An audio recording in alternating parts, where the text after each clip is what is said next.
There are these incredible, invisible rules that govern absolutely everything around us. And today, we're going to pull back the curtain on one of the coolest and most important rules in all of physics. I mean, you've seen this 1,000 times, right? You stick a straw in a glass of water and bam! It looks like it's broken. It's bent at this super weird angle right at the surface of the water. So what's going on? Is it some kind of magic trick? An optical illusion? Well, kinda, but it's an illusion that follows a very, very specific set of rules. All right, let's just dive right in. The very first piece of this puzzle is figuring out why light would bend at all. And the answer, it's actually surprisingly simple. It all comes down to a change of pace. Now, this bending, it has a name.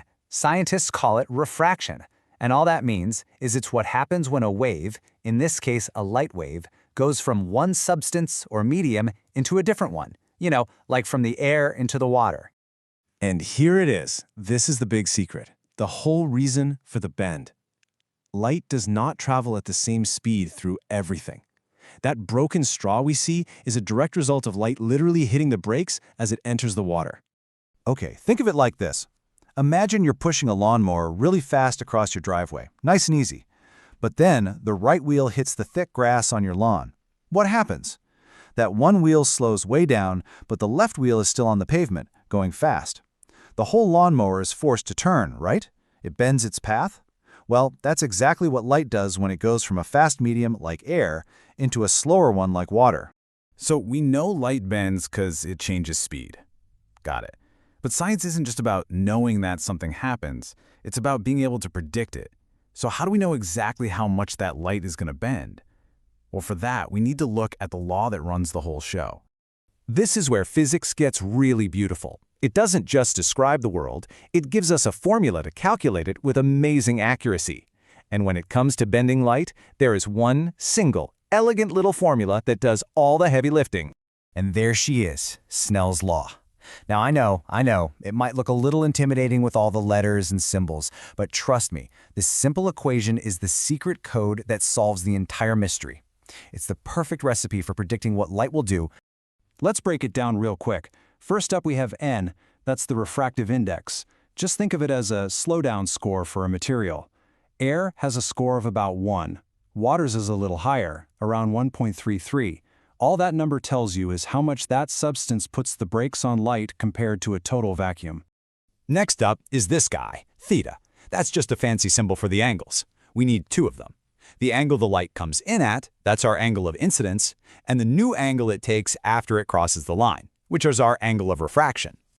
So let's put it all together. N1 is the slowdown score for our first material, say air, and theta 1 is the angle the light is traveling at in the air. Then on the other side of the equal sign, N2 is the slowdown score for our second material, water, and theta 2 is the new angle the light takes. The coolest part? If you know any 3 of these, you can always figure out the fourth. It's a perfect predictive machine. Okay, theory is fun, but let's make this thing real. It's time to see how this law actually works with a classic physics diagram.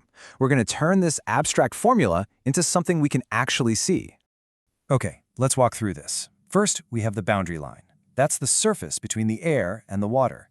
Then you have your incoming light ray, the incident ray, hitting that boundary at our first angle, theta 1. As soon as it crosses into the water, it bends and becomes the refracted ray, now at a totally new angle, theta 2. The key thing to remember is that this bend isn't random at all. Snell's law lets us calculate that new angle with perfect precision. So right about now, you might be thinking, okay, cool, a bent straw and a diagram, so what? But here's the thing. Once you understand refraction, I'm telling you, you will start to see it absolutely everywhere. This one little principle is the foundation for so much of the technology we depend on every single day. It kind of reminds me of what Albert Einstein said. When you understand a fundamental rule of nature, like Snell's law, you don't just get nature, you figure out how to work with it. I mean, just stop and think about it.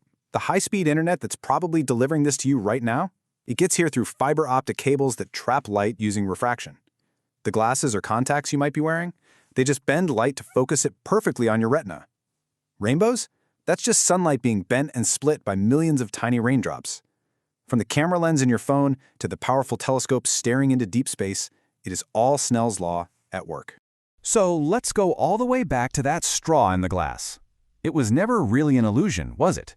Your eyes weren't lying to you. They were perfectly reporting the predictable, lawful bending of light. It's not a trick, it's just a fundamental law of the universe doing its thing. And that's the real power of knowing the rules, isn't it? The world is just full of these little tricks. That shimmering heat haze on a hot road, the way a swimming pool always looks shallower than it is. Now that you have the key, what other illusions are you going to see for what they really are? Just physics in action.